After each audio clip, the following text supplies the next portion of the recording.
22. Profane living. Recently I talked with a nurse in the emergency hospital of a city of 250,000 people, one of the strongest church cities of America. In 2 years of night service there, she reported only once had she heard someone who was going to the operating table pray or even call out to God.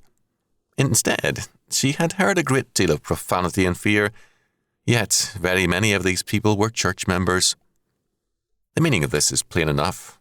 For these people, God is, to all practical intent, non-existent or dead. They have church memberships, but not Christian minds. When they need God most, they do not remember to think of Him.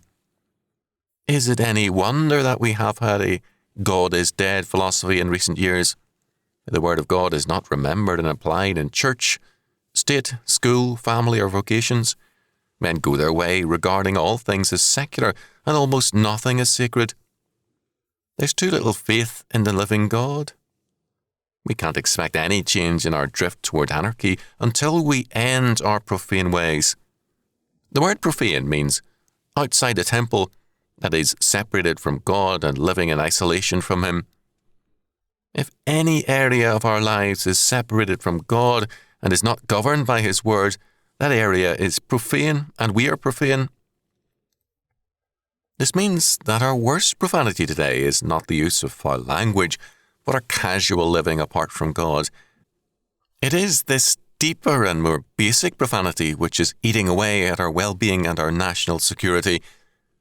The United States, like almost all nations, has become profane. It lives in separation from God's word. One of the dictionary definitions of profanation is misuse, application. Exactly so. Men, having been made to enjoy God and to glorify Him forever, misuses and misapplies his life when he separates himself from God. Just as verbal profanity is a misuse of language and an abuse of it, so profane living is a misuse of ourselves and an abuse of our lives. It is the deliberate severing of ourselves from the fountain of life and a choice of death as a preferred way. Profanity, like all sin, fails to make good sense. Agreed? Then why not eliminate the profane aspects of our life?